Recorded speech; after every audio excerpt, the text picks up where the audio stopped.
Salut à tous et à toutes les amis, j'espère que vous allez tous très bien. On se retrouve aujourd'hui pour une nouvelle vidéo Mercato. Donc tout d'abord, avant de commencer, j'aimerais m'excuser de mon absence. Ça fait pas mal de temps que je n'ai pas parlé de l'actualité de notre club de cœur. Et ça c'est parce que, comme vous le savez tous, on est en vacances. Donc voilà, j'essaie de profiter et en même temps switcher avec les vidéos, c'est assez compliqué. Pour être honnête avec vous, on va pas trop parler de l'actualité de l'OM cette semaine. Mais je vais quand même essayer de sortir au moins 2 ou 3 vidéos. On va donc commencer à parler des officialisations qui ont eu lieu ces derniers temps. Ça fait déjà quelques jours que ça s'est produit, mais je pense que c'est important d'en parler. Paolo Lopez est officiellement olympien. Il s'engage sous forme de prêt avec option d'achat obligatoire au bout de 20 matchs joués. On avait déjà évoqué les différentes modalités du transfert lors de la dernière vidéo Mercato. Deuxième transfert qui devrait être officialisé dans les prochains jours. Nassim Hamed devrait être prêté par l'OM au FC 7. Donc c'est un club de national qui compte déjà un autre milieu de terrain marseillais, Alexandre Philippono. Quant à Nassim Hamed, c'est un milieu de terrain qui joue pour la Nationale 2 avec l'OM et qui cherche donc du temps de jeu. Et bien évidemment, comme d'habitude, on lui souhaite tous bonne chance. On va maintenant parler du dossier Paul Lirola qui ne cesse de tenir en haleine Pablo Longoria et les supporters marseillais. Alors franchement, c'est très compliqué de décortiquer le vrai du faux. Fabrizio Romano nous avait appris que le joueur était quasiment marseillais. D'autres sources assez fiables comme Foot Mercato par exemple nous affirmaient aussi que Lirola était proche de rejoindre l'OM. Malgré toutes ces bonnes affirmations, on a certaines sources comme La Nationale qui nous apprend que pas du tout, Lirola est très loin d'être marseillais. Et c'est maintenant Tuto Mercato Web qui vient fourrer son nez dans l'affaire. Si on en croit les infos de cette source, Lirola va bien rejoindre l'OM. La FIO se serait résignée à accepter l'offre de 12 millions d'euros de l'OM, donc les attentes qu'avait la Fiorentina au début du feuilleton. Le club chercherait même un remplaçant, donc on parle de Davide Zappacosta par exemple. Pour faire simple, on est dans le flou total, on ne sait vraiment pas si Lirola sera olympien la saison prochaine. J'ai personnellement envie d'y croire, tout comme vous je pense, mais je ne sais absolument pas de quoi sera composé l'avenir, à voir l'évolution de ce dossier indécis. On va ensuite passer à un dossier qui fait moins parler ces dernières semaines mais qui reste tout de même très intéressant. Selon Vélez Afondo, le joueur Thiago Almada serait proche de signer à l'OM. La source évoque un accord à hauteur de 15 millions d'euros entre les deux clubs. Le pourcentage à la revente, lui, serait encore en négociation. Une information à prendre avec de très grosses pincettes, surtout quand on voit que certaines sources nous donnent des informations beaucoup plus réalistes en ce qui concerne l'évolution du dossier. On a par exemple le journal L'Équipe qui nous annonce que le dossier est prioritaire à Marseille mais qu'il faudra d'abord vendre avant de venir à la charge. Le joueur serait lui déjà d'accord sur les bases d'un contrat de 5 ans avec l'OM. À voir l'évolution du dossier qui semble selon moi en bonne voie. Selon Football Club de Marseille, si jamais ce dossier ne venait pas se concrétiser, l'OM aurait déjà un plan B.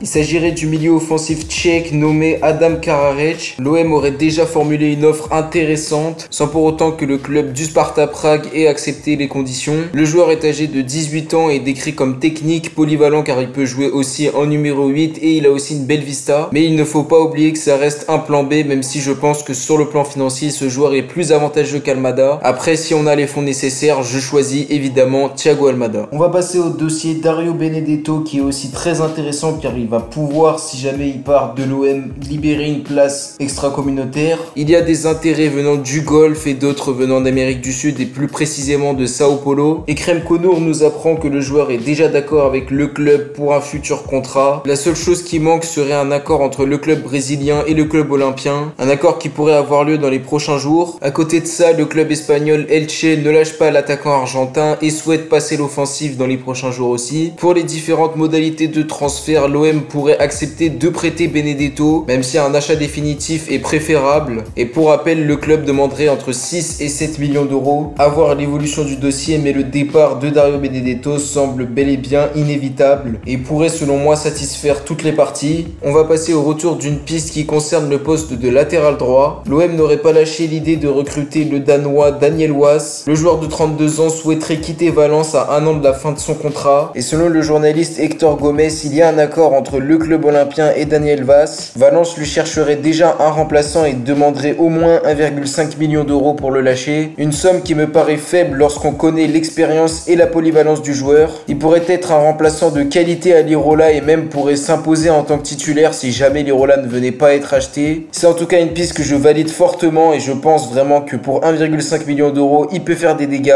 On va passer à un dossier qui date un petit peu, mais je pense qu'il est très important. Selon Mohamed Toubachter, l'OM pourrait perdre Steve Mandanda. En effet, le LOSC serait très intéressé à l'idée de faire venir le portier français afin de remplacer Mike Maignan parti à l'AC Milan. Les dirigeants lillois tenteraient le coup sans trop y croire croire selon la même source. Un transfert que je vois mal se réaliser honnêtement. Mandanda l'a affirmé à plusieurs reprises, l'arrivée de Pau Lopez ne le gêne pas. Il est clairement heureux à Marseille et le LOSC, je pense, se tourne vers des gardiens beaucoup plus jeunes. Toutes ces raisons me poussent à croire qu'il s'agit d'une fake news. On va maintenant passer à un dossier dont on parle depuis le début du mercato, un dossier dont on ne parle plus beaucoup ces derniers temps, et c'est celui menant au Toulousain Amin Adli. Le joueur voit son contrat se terminer en 2022 et aurait des envies d'ailleurs. Le président lui-même a annoncé le départ du Pitchoun. L'OM serait toujours un prétendant, mais le problème serait que le joueur n'est pas forcément très chaud à l'idée de rejoindre l'OM, ce qui contraint un petit peu son arrivée. Longoria et Sampaoli ne souhaitent avoir que des joueurs 100% motivés, chose qu'Adli ne respecterait pas forcément. Mais si on en croit les informations de Foot 01, l'OM pourrait revenir à la charge en fin de mercato. Et pour rappel, les clubs les plus chauds à l'idée de recruter Adli sont le LOSC et l'AC Milan, tandis que le club toulousain demande au moins 6 millions d'euros. Pour terminer cette vidéo, on va parler d'une éventuelle nouvelle piste. Foot Mercato nous indique que l'OM est intéressé à l'idée de recruter Noah Sadiki. C'est un milieu de terrain de 18 ans évoluant à Anderlecht et décrit comme très prometteur. Lille et Wolfsburg seraient sur le dossier, à voir si l'OM arrive à se défaire ou non de la concurrence. Donc voilà les amis, c'est déjà la fin de cette vidéo. N'hésitez pas à me dire en commentaire si elle vous a plu. N'hésitez pas aussi à parler de toutes les pistes dont on a évoqué le nom. On se retrouve demain pour le débrief d'OM Benfica. D'ici là, prenez soin de vous, c'était Kalash. Ciao à tous.